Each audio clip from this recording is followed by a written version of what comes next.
Hola, bienvenidos a este espacio del Instituto Regional de Estudios de la Familia. Soy Josefina Hernández Bernadette, soy licenciada en Psicología y tengo una maestría en Terapia Familiar Sistémica. También soy especialista en prevención de la violencia familiar, prevención y atención de la violencia familiar. Voy a compartir en esta charla, un poco de la historia de lo que es la historia de la terapia familiar, algo de lo que es la materia de introducción a la terapia familiar sistémica. El propósito de esta plática sería que, en este caso los estudiantes o ustedes como invitados a este espacio, conozcan de manera general qué es, cómo surgió y cómo se instrumenta la terapia familiar sistémica, así como los principales exponentes, modelos, aportes, de manera bastante general. Empezaré platicando un poco cuáles fueron las condiciones que favorecieron la aparición de la terapia familiar. La terapia familiar se da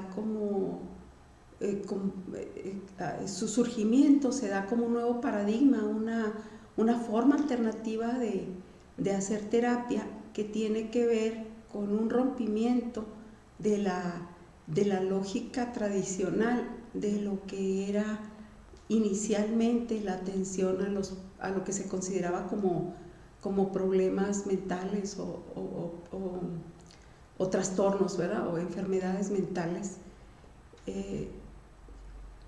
Surge por allá por 1950, hay una etapa previa al surgimiento de lo que es la terapia familiar, lo que nosotros conocemos desde la psicología o desde la medicina, lo que conocemos como psicoanálisis.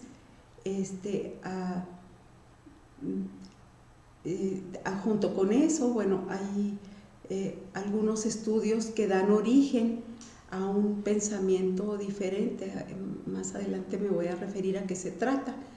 Por allá por 1950 o 60 se viene a dar un desarrollo epistemológico distinto, es decir, una serie de teorías que muestran de manera alternativa cómo se pueden ver lo que se consideraba como trastornos o como enfermedades, pero en este caso pues nos referimos a una forma sistémica, es decir, una manera un poco más compleja de mirar los problemas, en este caso los problemas que se observaban en los individuos, pero se van viendo a través de la relación del individuo con su familia.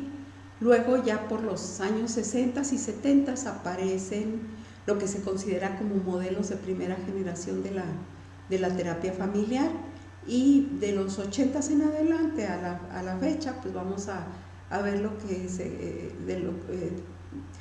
se denomina modelos posmodernos, ¿verdad? De los 80 al presente. Bien, por allá a principios del siglo XX, la psicología con Sigmund Freud pues estaba orientada a la búsqueda del inconsciente, o sea, ¿qué se buscaba? Se hablaba de un aparato psíquico que era, vamos a decir, como una especie de donde se establecía la responsabilidad de los problemas de las personas. Había algo que estaba funcionando mal dentro de este aparato psíquico, y entonces a partir de ahí se viene a desarrollar lo que sería el psicoanálisis. Dice, esta psicología busca los trastornos o los problemas, los busca en el inconsciente. Posteriormente, después de Sigmund Freud, vienen otros psicoanalistas como Melanie Klein, que empieza a hablar de relaciones objetales. Aquí nosotros ponemos énfasis en Melanie Klein porque estamos hablando de un concepto que habla de relación, es decir, no lo atribuye a algo que sucede no atribuye el asiento de la patología o de la enfermedad, no lo atribuye a algo que sucede dentro del individuo, sino dice se está dando en una relación en una relación, ella dice una relación entre madre e hijo, una relación objetal, denomina madre e hijo. Después encontramos a Margaret Mahler, que prioriza las relaciones vinculares, otro concepto de relación, donde subrayo esto porque es la parte que a nosotros los terapeutas familiares nos interesa. Entonces, Margaret Mahler habla de relaciones vinculares y ella amplía el foco de lo que es el individuo, ¿verdad? El problema es psicoanalítico del individuo, pero lo amplía a la relación, en este caso de la misma manera la relación madre-hijo, ¿no? Y luego, de manera paralela, junto con el psicoanálisis, nos encontramos que la psiquiatría se empieza a interesar en un trastorno denominado esquizofrenia, a la cual se le atribuyen en ese momento cuestiones sobrenaturales. Más adelante, conforme va avanzando la medicina, pues se van encontrando que hay otras cuestiones que están relacionadas a la esquizofrenia, como serían cuestiones que tienen que ver con la bioquímica de los individuos. Por allá por los años 40, a finales de los 40, empieza a aparecer un interés en la relación madre e hijo como asiento de la patología. Entonces, a partir de la dinámica madre e hijo, se empieza a poner interés en esa dinámica madre-hijo como responsable de los comportamientos, entre comillas, vamos a decir, patológicos que presenta el paciente hospitalizado. Y bueno, ¿qué empieza a suceder cuando estos pacientes están hospitalizados y se trasladan a su casa o salen a su casa? Pues se encuentra que estos pacientes empiezan a tener recaídas después de temporadas en su casa. Entonces surge ahí la pregunta, bueno, ¿por qué cuando está en el hospital mejora y cuando regresa a su casa tiene recaídas? Entonces ahí se centra ese interés, ¿no? O sea, ¿qué es lo que está sucediendo? En ese tiempo se lo atribuyen a la relación entre mamá e hijo. Posteriormente, pues ya nos daremos cuenta que la dinámica familiar está muy vinculada a esos trastornos, pero en ese tiempo se le atribuía a la cuestión madre-hijo, probablemente por el foco que Sigmund Freud puso en esa diada, ¿no? Entonces, así es como se va dando ese paso del pensamiento lineal, es decir, el pensamiento causa-efecto, o lo llamaríamos pensamiento dualista, a un pensamiento donde se van observando patrones de relación, se van observando sistemas, se van observando comportamientos que se repiten o vínculos entre el síntoma y otros comportamientos del mismo sistema familiar, ¿verdad? Estos patrones recursivos, y de esa manera se va ampliando la relación que existe entre el sistema con un contexto más abarcativo. Entonces, si ustedes pueden observar, de como mencionábamos a principios de siglo XX, cuando el asiento de la patología está dentro del individuo o bien está dentro del organismo, relacionado con la bioquímica del organismo o con otras disfunciones orgánicas, a lo que sucede después de los años 40, ¿verdad? Donde se van viendo contextos abarcativos, relaciones, ya no causa-efecto, sino relaciones vinculadas al síntoma. Entonces nos daremos cuenta que hay un paso enorme, ¿verdad? Es un brinco enorme en la forma de comprender la problemática de los individuos. Entonces, bueno, allí tenemos tres imágenes, ¿verdad? Vemos a Nathan Ackerman, vemos a Murray Bowen, que es el de la izquierda, a Nathan Ackerman de la derecha y a Carl Whittaker en la parte de abajo. Fueron algunos de los psicoanalistas que destacaron en el trabajo con familias. Todavía no estamos hablando de teóricos, estamos hablando básicamente de clínicos que provenían del psicoanálisis con una formación inicialmente psicodinámica, pero que se empiezan a interesar en las relaciones vinculares.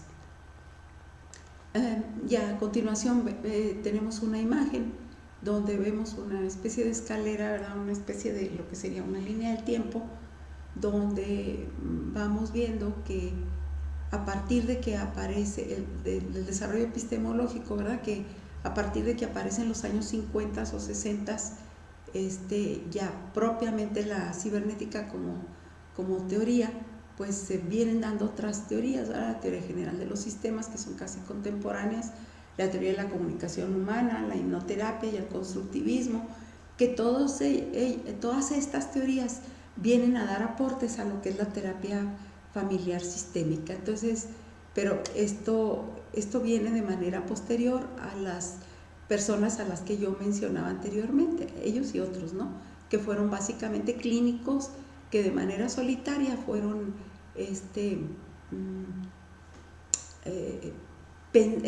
incorporando esta nueva forma del pensamiento que surge a principios de 1900 y que la van incorporando a su quehacer terapéutico y van cuestionando la forma tradicional de hacer psicoterapia. Entonces aquí tendríamos la segunda mitad, los primeros 10 años de la segunda mitad del siglo XX y tenemos enseguida una lámina donde vemos la pregunta que se hace es ¿qué aportes en la ciencia influyeron en el desarrollo de la terapia familiar sistémica? Bueno, pues ahí podemos ver algunos de los grandes pioneros de la investigación sobre el enfoque sistémico y de la terapia familiar sistémica,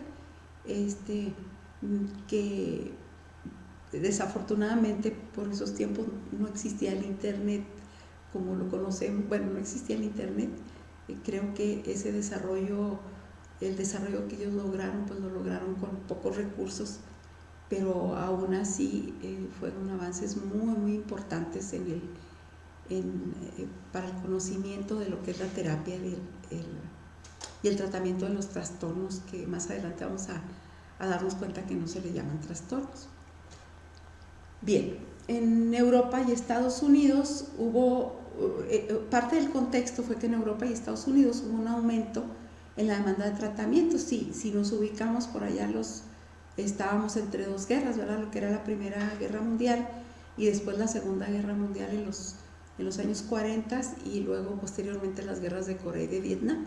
Entonces nos encontramos que en muy poco tiempo pues había una serie de trastornos psicológicos generados por esas condiciones de crisis, esas y muchas otras cosas que sucedieron a principios del siglo XX, ¿verdad? Muchos cambios importantes que se fueron dando, entonces van contribuyendo a conformar una serie de trastornos a los que había que dar respuesta. Y encontramos que las respuestas que se daban en esos momentos era el psicoanálisis, que era una terapia de largo plazo, y la psiquiatría, que básicamente pues sería tratamiento permanente, y entonces por lo tanto había una escasa oferta de tratamientos a corto plazo que fueran efectivos, que pudieran tener alcances masivos y que pudieran dar resultados rápidos. Entonces nos encontramos con que el paradigma sistémico pues viene a hacer una nueva visión de la ciencia, ¿verdad? Decimos a partir de mediados del siglo XX vamos a ver que hay un nuevo paradigma científico que tendría que ver con estas ciencias de las que les vengo hablando. Este nuevo paradigma es respuesta al modelo mecanicista, el modelo causa-efecto que tiene como fundamentos todas las ciencias. El modelo causa-efecto pues es el modelo por excelencia de todo el conocimiento que universitarios y científicos tenemos como plataforma. Entonces, a partir del siglo XX, pues nos encontramos con que emerge esta nueva forma de mirar el mundo, que no la mira de manera aislada, y nos pone énfasis en las relaciones entre los diferentes elementos, y entonces podemos comprender la interacción de esos elementos dentro de un contexto, dentro de una historia y entre los mismos elementos. Entonces el paradigma sistémico enfatiza la intercomunicación, la interacción entre todos los elementos y la interacción entre este sistema que se está estudiando y el contexto. Aquí hablamos de sistema porque como lo utilizaríamos más adelante como sinónimo de sistema familiar. Bien, la cibernética viene a ser una ciencia nueva que aparece con Wiener por allá en 1948 y se le denomina el arte y la ciencia del control. Esta es una ciencia que se define como la teoría de la comunicación y el control en las máquinas y los organismos vivientes. A nosotros nos van a interesar los organismos vivientes, es decir, los sistemas familiares, ¿verdad? Los sistemas de individuo. Los métodos de la cibernética básicamente se basan en la retroalimentación como un paso previo a lo que sería el control de los sistemas. La cibernética se ocupa de los procesos de transformación en un estímulo, de un estímulo exterior, es decir, hay una entrada y la reacción del sistema mediante una salida. Una vez que hay un sistema de retroalimentación, el sistema ya no vuelve a ser el mismo, ¿verdad? Entra una información, se procesa, sale, hay una retroalimentación mediante las correcciones que los mecanismos cibernéticos hacen y el sistema ya es modificado por esta entrada de información nueva. La cibernética revela paralelismos entre la máquina y el cerebro, o entre la máquina y la sociedad, entre el cerebro y la sociedad, utilizando un lenguaje común. Dice que se le atribuye a Wiener, a pesar de que había estudios previos de la cibernética, incluso estudios que no corresponden a la época moderna, pero se le atribuyen a él los estudios de comunicación, de información y de aprendizaje. Luego, posteriormente, teníamos lo que sería la teoría general de los sistemas, cuyo precursor es Ludwig von Bertalanffy, por allá por 1947. La teoría general de sistemas da origen como teoría general de sistemas, pese a que ya había estudios anteriores, ¿verdad?, sobre la misma teoría.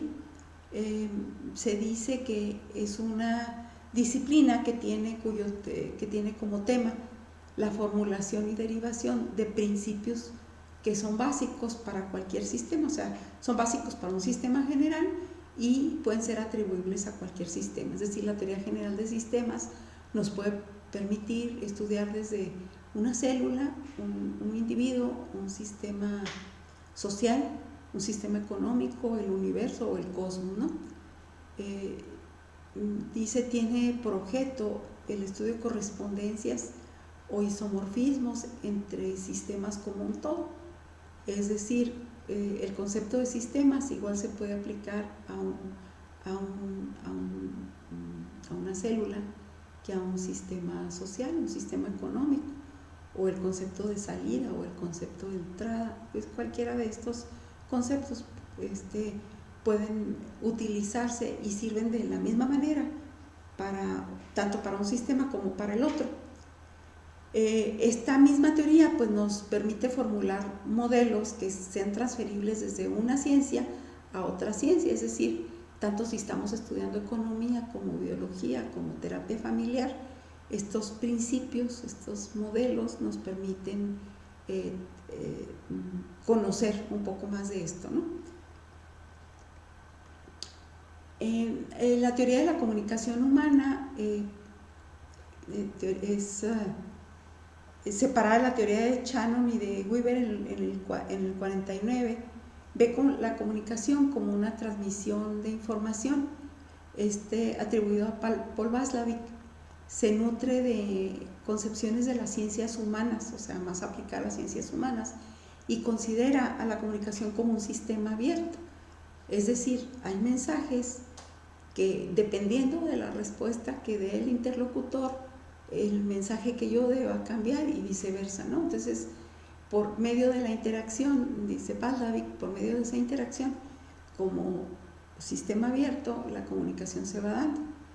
Y esta comunicación, de acuerdo a la propuesta de Paul Pavlovich, depende de acciones, ¿verdad? de axiomas, de 5 axiomas. La comunicación no va a explicarse como un proceso interno dentro del individuo, o sea, él habla y hay un pensamiento, él habla y lo transmite, no, sino va a entenderse desde esta teoría como fruto del intercambio de información que se da en una relación interpersonal. Entonces vamos a entender la teoría de la comunicación como una teoría de intercambio de información, es decir, una teoría de interrelación. Bien, vamos a platicar un poquito de lo que serían los pioneros de la terapia familiar, después de haber visto estas 3 teorías que son fundamento a la terapia familiar.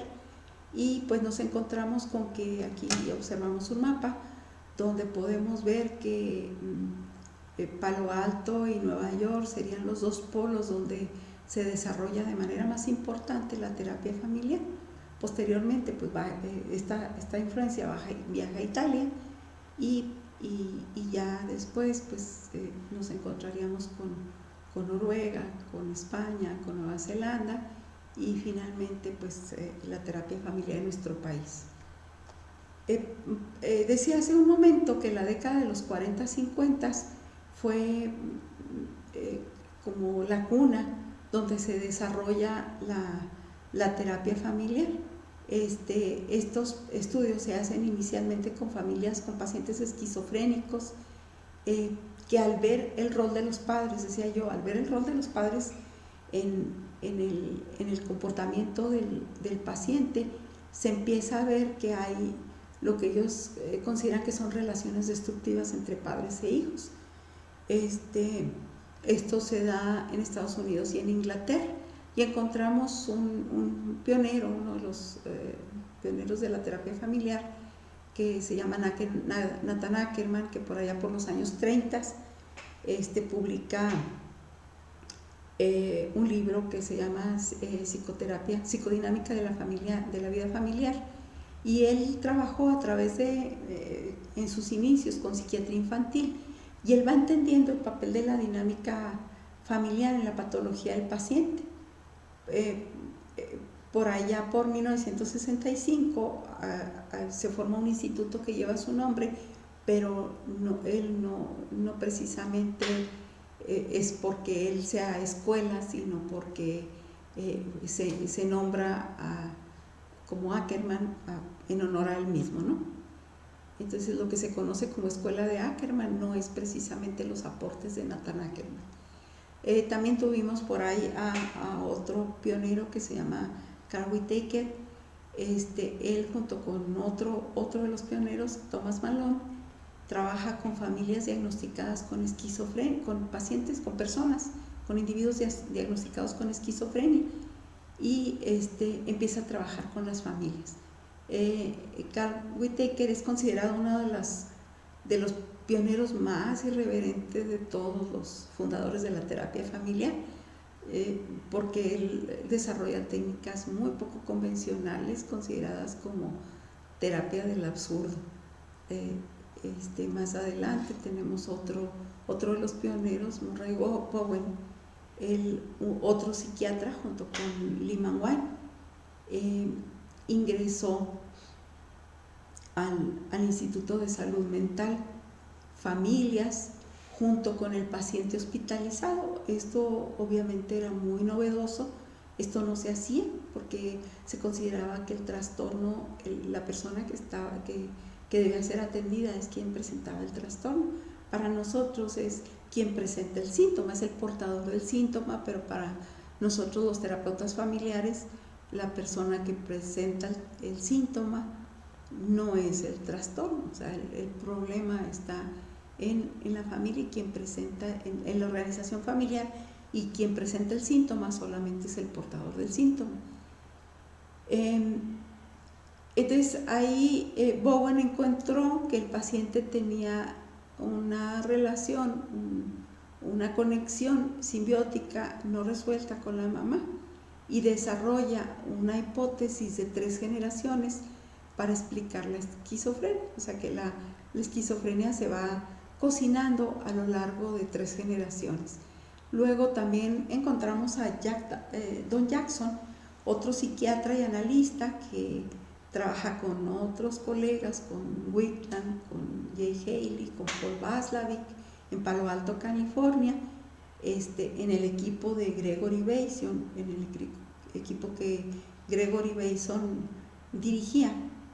Y él, este pionero se muestra muy interesado en las relaciones de comunicación entre el paciente y su familia y la relación que esta comunicación tenía con el síntoma. Tenemos otro de los pioneros, a Milton Erickson. Milton Erickson fue un terapeuta de Arizona que, bajo un concepto de hipnosis, él trabaja curas consideradas milagrosas, también con una terapia muy poco convencional.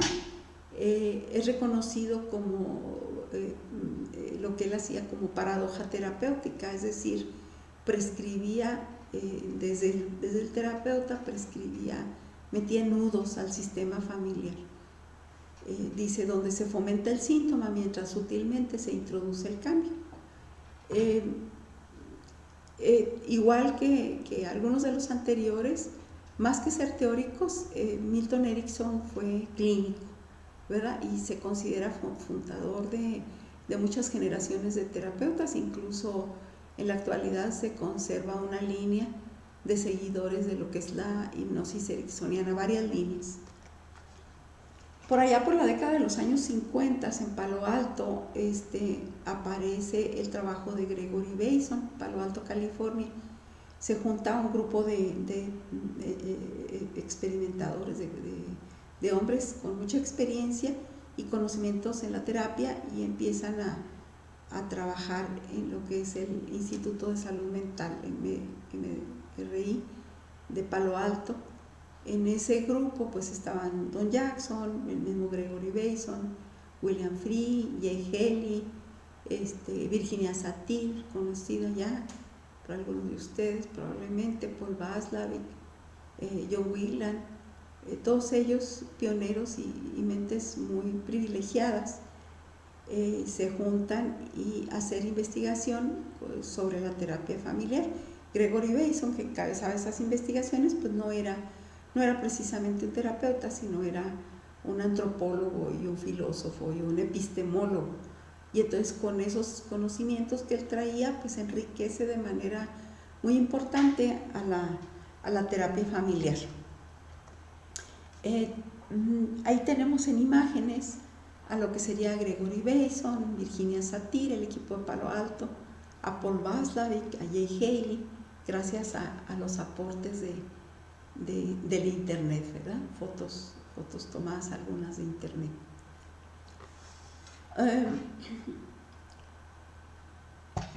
Bueno, el grupo de la mente brillante de Gregory Bateson jugó un rol fundamental en el desarrollo de la terapia familiar desde el grupo de Palo Alto. Y también tenemos estas primeras investigaciones que se realizaron, decíamos por allá en los 50s, hubo observaciones de comportamientos sintomáticos de individuos en vivo. Algunos de estos clínicos de los que yo mencionaba se van incursionando en la terapia familiar, van lidándose unos a los otros, unos platicaban con otros y compartían sus experiencias, y este trabajo que ellos hacen pues viene a resultar innovador debido a que desde el psicoanálisis pues no se introducían a las familias en el tratamiento, y entonces aquí es donde se dio marco a la relación familiar. en los trastornos psiquiátricos. Ellos se van centrando en el estudio de la familia, y entonces, si recuerdan, hace un momento hablaba yo de la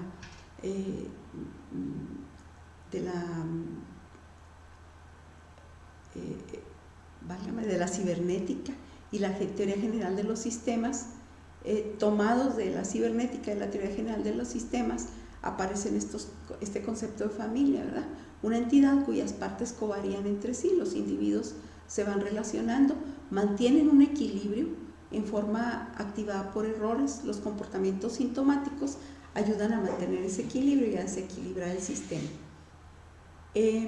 Entonces, bueno, esta sería una forma distinta de mirar, ¿verdad? Luego, pues por ahí tendríamos en estos primeros observadores a Nathan Ackerman, a Murray Bowen, a Lyman Wine, a Whittaker, en Nueva York, en Maryland, en Georgia, Paul Watzlawick, Salvador Minuchin en Nueva York, etcétera, ¿no? Todos ellos en los Estados Unidos. Vamos a platicar un poquito sobre lo que serían los modelos de la primera generación. A partir de las perspectivas teóricas de la etapa anterior, empiezan a surgir modelos de terapia familiar sistémica. Lo que me acabo de saltar, pues, son un poco de las investigaciones que hicieron estos personajes de los que les hablaba, ¿no? Cómo van identificando las características de la familia, como familias que presentan dobles vínculos, familias que se comportan como una masa, familias que no permiten la retroalimentación y se comportan de manera cerrada, y todos esos son conceptos que dan marco a la mirada sistémica. Aquí vamos a ver algunos de los modelos, lo que sería, por ejemplo, la Escuela Estructural de Salvador Minuchin, el modelo de solución de problemas del grupo de Palo Alto, también el modelo de terapia estratégica igual, y el modelo de Milán en Italia. Son considerados los modelos de la primera generación de la terapia familiar.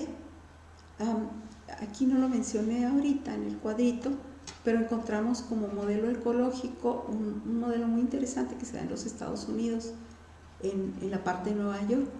Ahí Salvador Minuchin y Braulio Montalvo trabajan con jóvenes delincuentes, jóvenes de zonas consideradas como de riesgo. En ese momento, la costa este de los Estados Unidos, ¿verdad? La zona de Nueva York, es un polo de atracción de investigadores como el mismo Montalvo y Roblin. Como resultado encontramos una investigación que es pionera y se publica como Familias de los Slums, en los slums. ¿Qué hacían ellos? Pues hacían algo de lo que ahora se considera como psiquiatría comunitaria. De esa manera ellos ponen énfasis en los problemas de las familias pobres y cómo se debe intervenir. Buscaban que todo un equipo completo de trabajadores sociales, médicos, psicólogos, trabajara de manera holística con el manejo de problemas de la comunidad, no solamente de la familia. Entonces, a lo que ellos llaman familia multiproblema, estas familias se reunían, esta familia y los miembros de la comunidad se reunían para elaborar un marco, un plan, para brindar soluciones a esos problemas familiares. Este modelo ecológico fue pionero y es marco para un trabajo muy interesante con la comunidad, con las familias extensas, con las instituciones y para atender el síntoma. Luego pasamos al modelo del cual les hablaba, en el cual Salvador Minuchin, por allá por los años 60, junto con otros investigadores, continúa trabajando con lo que se denomina familias y terapia familiar, enfoque estructural, en el libro Familia y Terapia Familiar. Los pioneros del modelo son el mismo Salvador Minuchin, Fishman y Montalvo. El objetivo de este modelo estructural, o enfoque estructural, era reestructurar el sistema familiar.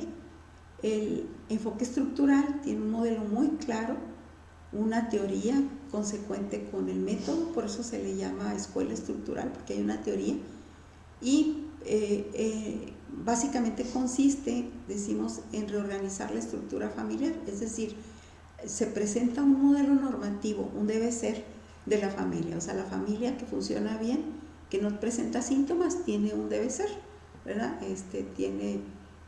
Responde a lo que es un modelo normativo, y entonces el terapeuta debe encontrar cuál es la desviación que el sistema familiar, de la familia que tienen en consulta o en sesión, presenta con respecto al modelo normativo. Considera el enfoque estructural a la familia como un sistema que se da a través de pautas transaccionales, pautas de comunicación. Los estructuralistas o los terapeutas estructurales se fijan en ese patrón interaccional más que en el síntoma, o sea, el síntoma no es tan importante, sino cómo está acomodada la estructura.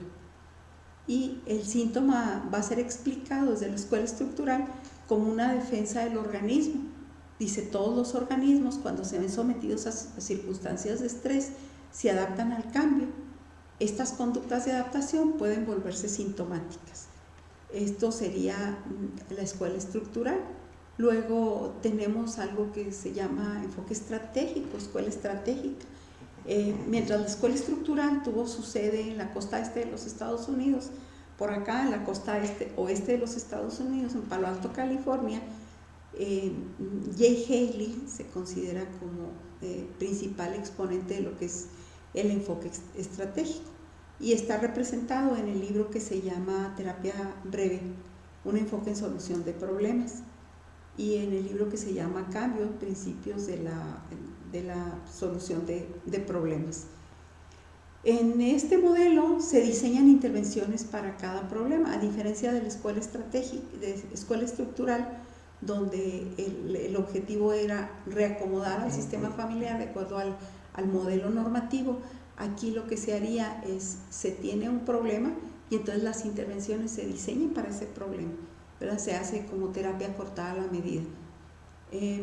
A este enfoque también se le llama enfoque en solución de problemas. Hay otros representantes como son Wigland, Paslavik y Fitch. Los estratégicos, los terapeutas estratégicos no les interesa la estructura, van directamente a lo que es el problema y a su solución, y suponen que el problema también se mantiene por el comportamiento que intenta suprimirlo, es decir, cuáles son los intentos de solución, y en función a esos intentos de solución podemos tener información de qué hay que hacer, o sea, qué es lo que no se debe hacer. También en el enfoque estratégico, otra de las pistas que sigue el terapeuta estratégico es que busca cuál es la secuencia del problema, o sea, qué pasó primero, qué pasó después, y en función a eso hace sus intervenciones. El terapeuta estratégico remarca cuál es la situación del problema, y de ahí, a partir de ahí, va sugiriendo cambios. Y la unidad de trabajo para la escuela estratégica es el problema y la unidad, no la familia. No se interesan en ver a los miembros de la familia, incluso los pueden ver de manera individual, y consideran que un pequeño cambio va a ser un efecto dominó sobre otras relaciones del sistema familiar. Por allá por los años 60 tenemos otro modelo importante, lo que es la Escuela de Milán. Mara Selvini Palazzoli se interesó en el trabajo de Bateson y Ackerman, se viene a los Estados Unidos, se forma acá en los Estados Unidos y regresa a Italia en el 67 y forma el Instituto de la Familia junto con Luigi Boscolo, con Giuliana Prata y con Gianfranco Cecchin, es decir, 2 psiquiatras hombres, 2 psiquiatras mujeres, con los recursos que ella había adquirido del trabajo con la escuela estratégica en los Estados Unidos. Ellos diseñan un equipo muy interesante en el cual trabajan 2 hombres y 2 mujeres.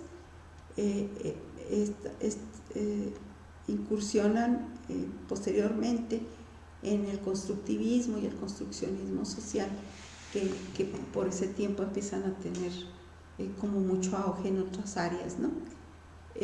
Decíamos que las ideas de Bateson en la costa este de los Estados Unidos influyen en Mara Selvini, que era analista de niños junto con algunos de sus compañeros, y empiezan a trabajar como el grupo de asociados de Milán. Crean una escuela que tiene por propio mérito, hace un trabajo de manera muy, muy distinta a lo que se había hecho. Recordemos que pues, ellos están en Italia. Hasta entonces los antecedentes de la terapia familiar estaban básicamente en los Estados Unidos. Entonces ellos, con el trabajo de dos parejas, un hombre y una mujer, un hombre y una mujer, una habitación, dos, terapeuta y coterapeuta en la habitación, terapeuta y ecoterapeuta como supervisores en la parte de atrás de la pantalla, pues de esa manera incorporan elementos muy importantes como la circularidad,